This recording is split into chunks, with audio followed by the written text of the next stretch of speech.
আমি আমার মুসলমান মা বোনদেরকে বলতেছি, ও মা ও আমার বোন, তোমাদেরকে তাওয়াক্কুল করতে হবে আল্লাহর উপর।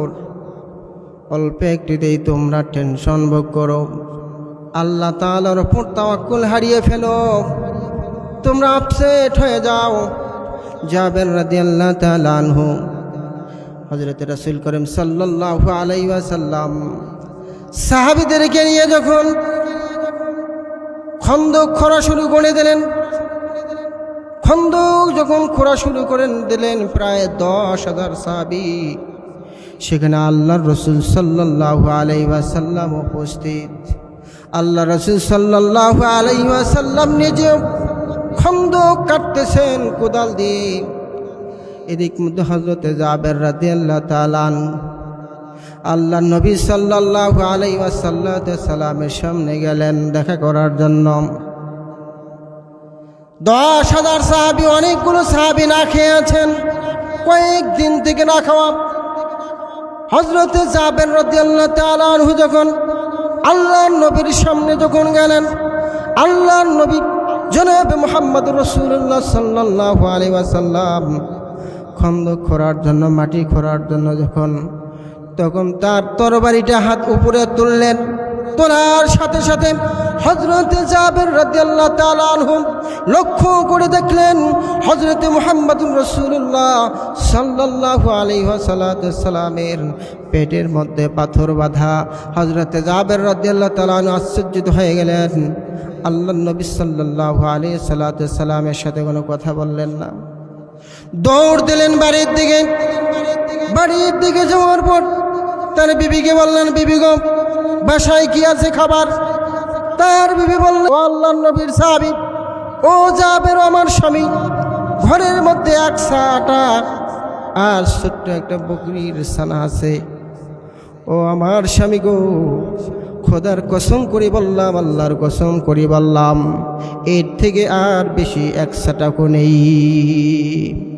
হযরত জাবের রাদিয়াল্লাহু তাআলা আনহু বললেন, ও আমার বিবি গো, আমি আজকে যে দৃশ্যটা দেখলাম, আল্লাহর নবী সাল্লাল্লাহু আলাইহি ওয়াসাল্লাম ক্ষুধার্ত অবস্থায় আছেন, ক্ষুধার যন্ত্রণায় তার পেটের ভিতরে তিনি পাথর বেঁধে খন্দক খনন করতেছেন। ও আমার স্ত্রী গো, আল্লাহ রাসূলকে আমি দাওয়াত দেব, তুমি রুটি বানাও, বকরির বাচ্চাটা নিয়ে আসো, জবাই করে দিলেন হযরত জাবের রাদিয়াল্লাহু তাআলা আনহু। জবাই করে দেওয়ার পরে হযরত জাবের রাদিয়াল্লাহু তাআলা দৌড় দিলেন আল্লাহ রাসূলের দিকে। আল্লাহ রাসূলকে যখন আল্লাহ রাসূলের সামনে গেলেন, আল্লাহ রাসূলের সামনে গিয়ে হযরত জাবের রাদিয়াল্লাহু তাআলা আনহু কানে কানে বললেন, ইয়া রাসূলুল্লাহ, ইয়া হাবিবাল্লাহ, আপনার দাওয়াত, আপনার সাথে আর কয়েকজন সাহাবীকে নেবেন। হযরত রাসূল করিম সাল্লাল্লাহু আলাইহি ওয়াসাল্লাম যখন জাবেরের দাওয়াত পাইলেন, দাওয়াত পাওয়ার পরে আল্লাহ রাসূল সমস্ত সাহাবীদেরকে ডাকলেন, ও সমস্ত সাহাবীরা শোনো, হযরত জাবের দাওয়াত দিয়েছে, আমাদেরকে আজকে খাওয়াবেন। ও আমার সাহাবীরা, এখন আর খন্দক করা হবে না, চলো জাবেরের বাড়ির দিকে যাই। জাবেরের বাড়ির দিকে যখন যাওয়ার জন্য সমস্ত সাহাবীরা প্রস্তুত, আল্লাহর নবী সাল্লাল্লাহু আলাইহি ওয়াসাল্লাম আসবেন। জাবের রাদিয়াল্লাহু তাআলা আশ্চর্যিত হয়ে গেলেন। জাবের রাদিয়াল্লাহু তাআলা টেনশন ভোগ করা শুরু করলেন, দৌড় দিলেন বাড়ির দিকে। আসার পরে বিবিকে বলতেছিল, বিবি গো, সর্বনাশ হয়ে গিয়েছে। হযরত মুহাম্মদুর রাসূলুল্লাহ সাল্লাল্লাহু আলাইহি সাল্লামকে আমি দাওয়াত দিলাম, ইয়া রাসূলুল্লাহ, ইয়া হাবিবাল্লাহ, আমার ঘরে আপনার দাওয়াত, আপনি কয়েকজন সাহাবীকে নিয়ে আমার ঘরে যাবেন। আমি যখন এভাবে দাওয়াত দিলাম, কানে কানে দাওয়াত দিলাম, আল্লাহর নবী সমস্ত সাহাবীদেরকে কাজ করে স্থগিত করে দিলেন, সবাইকে আমার বাড়িতে আসার জন্য উদ্বুদ্ধ করলেন। তার স্ত্রী বললেন, তুমি আল্লাহর নবীকে কি বলেছ যে আমাদের ঘরে কতটুক খাবার আছে। আমি আল্লাহ রাসূল হযরতে জাবের বললেন, আমি আল্লাহ রাসূলকে বলেছি, ইয়া রাসূলুল্লাহ, ইয়া হাবিবাল্লাহ, 10,000 সাহাবী, তার অধিক সাহাবী, কিন্তু ইয়া রাসূলুল্লাহ আমি আপনাকে আর কয়েকজন সাহাবীকে নিয়ে আমার বাড়িতে দাওয়াত দিলাম, কিন্তু ইয়া রাসূলুল্লাহ আল্লাহর কসম করে বলছি আমার বাড়িতে 100 পরিমাণ আটা, 100 পরিমাণ জব আর ছোট্ট একটা বকরির বাচ্চা ছাড়া আর করে কিছুই নাই। জাবের রাদিয়াল্লাহু তাআলা আনহু যখন স্ত্রীর কাছে বর্ণনা করলেন, স্ত্রী বললেন, ও আমার স্বামী গো, তুমি যদি আল্লাহর নবীকে যদি বলে থাকো যে আমার ঘরের ভেতরে 100 পরিমাণ আঠা অথবা জব আছে, একটা ছোট্ট একটা বকরির ছানা আছে, ইয়া রাসূলুল্লাহ, ইয়া হাবিবাল্লাহ, তাছাড়া আর কিছুই নাই। আল্লাহর নবী যদি একথা শোনার পরে সমস্ত সাহাবীদেরকে নিয়ে আসেন, তাহলে আমাদের কোনো চিন্তা নাই, আমাদের কোনো টেনশন নাই, আমাদেরকে কোনো প্রকার ভয়ভীতি হতে হবে না, আমাদেরকে লজ্জিত হতে হবে না, যেহেতু আল্লাহর রাসূল স্বয়ং আসতেছেন।